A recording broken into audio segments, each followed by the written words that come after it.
अजितदादांच्या विमानामध्ये खरंच बॉम्ब होता का? ते विमान रनवेला टच होण्याअगोदरच त्या विमानाचा एवढा मोठा स्फोट कसं काय झाला? तेही एक नाही तर सलग 2-3 स्फोट झाले. आता या अपघाताबद्दल खासदार बजरंग सोनवणे यांनी अत्यंत धक्कादायक खुलासे केलेत. 28 जानेवारीला अजित पवारांच्या विमानाचा अपघात बारामतीच्या एअरपोर्टवरती झाला. सुरुवातीला दादांच्या विमान अपघाताबद्दल जी काही माहिती, जे काही CCTV फुटेज समोर येत होते त्यावरून हे स्पष्ट झालं होतं दादांच्या विमानाचा अपघातच झालाय. पण त्यानंतर मात्र चित्र बदलत गेलं. अगोदर सांगण्यात आलं रनवेवरती धुके होते, पायलटला व्यवस्थित दिसलं नाही, त्यामुळे अपघात झाला. एवढंच नाही तर यानंतर ही देखील माहिती आली कोणीतरी विमानामधून बाहेर पडण्याचा प्रयत्न करत होतं. विमानामध्ये सुरुवातीला सांगण्यात आलं 6 जण होते, पण 5च जणांचे मृतदेह सापडले. त्यापैकी कोणाचीही ओळख पटत नव्हती. दादांच्या हातामध्ये घड्याळ होतं, त्यावरून अजित पवारांची ओळख पटली. पण नंतर सांगण्यात आलं ते घड्याळ त्यांच्या हातामध्ये नव्हतंच. अजितदादांच्या या अपघाताबद्दल एवढे प्रश्न निर्माण झालेत की त्याचं उत्तर देखील मिळत नाही. पण आता खासदार बजरंग सोनवणे यांनी अत्यंत गंभीर प्रश्न उपस्थित केलेत.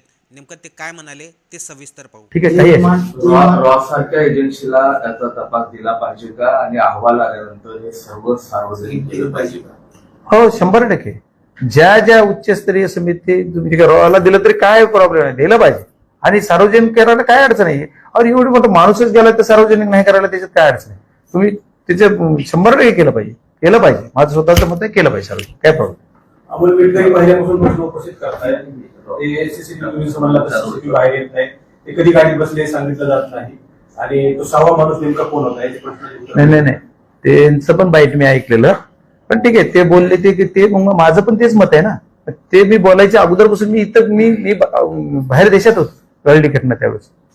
ते मला इथवर यूज तर मला तेच प्रश्न होता की काय कसं झालंय कसं, कारण ती CCTV काय त्यावेळेस बाहेर आला नव्हता. तो हे आला नव्हता माझ्याकडे CCTV फुटेज जो एअरपोर्टचा दिसतोय तो. त्याच्यामुळे तो प्रश्न सर्वांनाच पडलेला आहे. जे बोलले ते बघितलंय मी त्यांचं. दोन्ही राष्ट्रवादीच्या एकत्रीकरणावर संजय शिरसाट असे म्हणाले की 2022लाच शरद पवार हे NDA मध्ये जाणार होते. ठीक आहे, त्यांच्याकडे माहिती असेल त्याच्यामुळे ते बोलत असतील, मला त्यावेळेस माहिती नाही.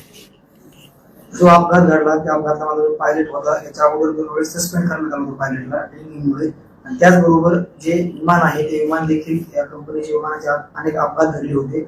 VIP मोमेंट असताना देखील ते विमान का दिलं आणि तोच पायलट का दिला, काय नाही हो ना. मग ह्या सर्व गोष्टीची चौकशी झाली पाहिजे, ते सर्व गोष्टी बाहेर आल्या पाहिजेत. जे प्रश्न तुम्ही विचारताय, जे मला तुमच्या मनाला प्रश्न पडलाय की खरोखरच तो बदलला होता का, कोण होता पायलट, तोच ड्रिंकवाला जो सस्पेंड केलेला तोच होता, जे होता तो दुसरीकडे राहिला तिसराच आला होता, ह्याच्या सर्व गोष्टीचं डिटेल जोपर्यंत येणार नाही आपल्याकडे. जसं तुम्ही म्हणताय, जसं मी म्हणतोय तेवढंच येते बाहेर. जसं आज मी बोललो तेवढं मीडियाला बाहेर येईल लोकांसमोर.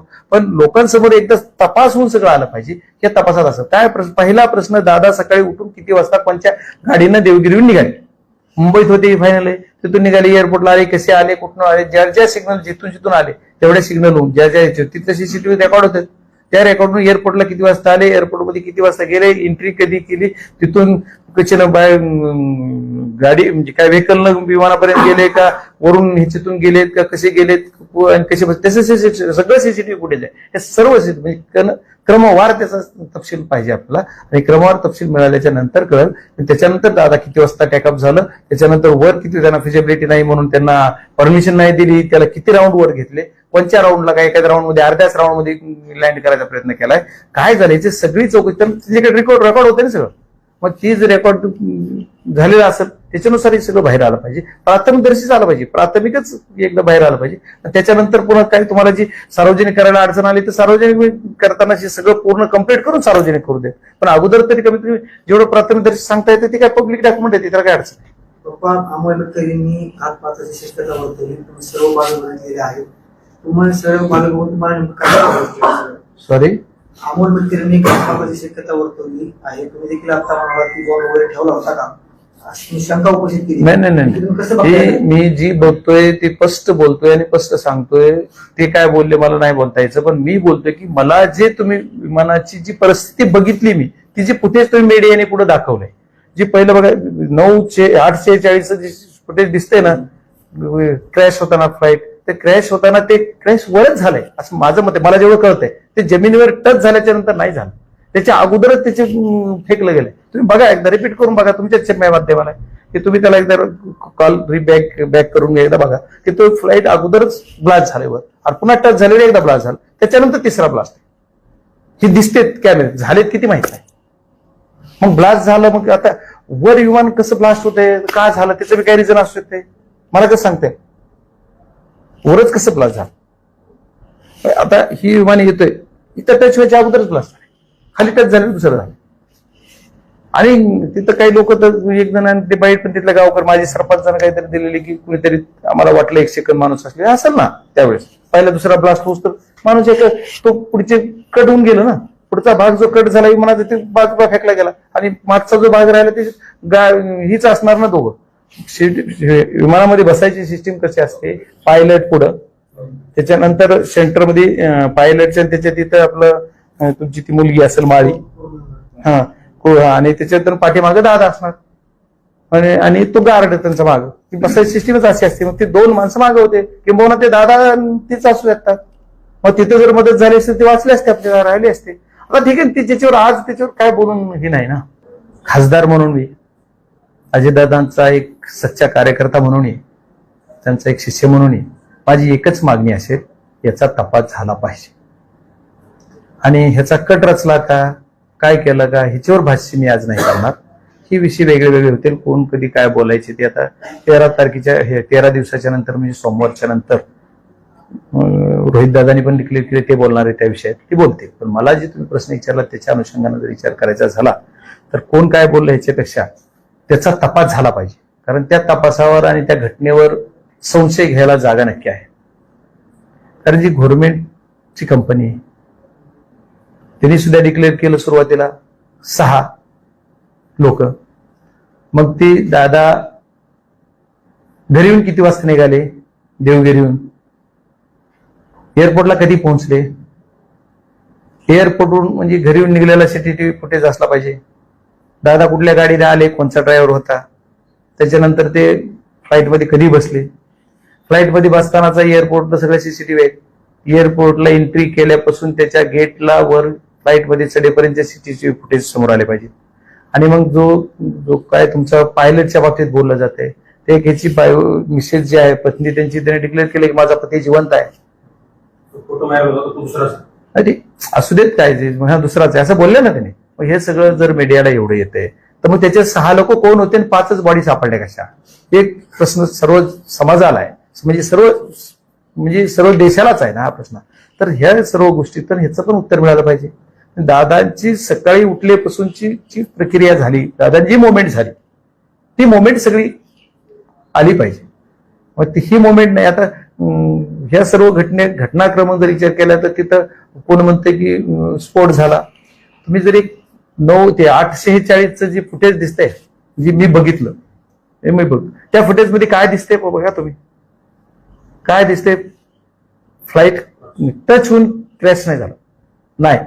त्याच्यात मला जेवढं कळतंय, ठीक आहे, तुम्हाला क्रॉस झालं, टिल्ड झालं, ठीक आहे, पण जमिनीला टच व्हायच्या अगोदरच ब्लास्ट झाले.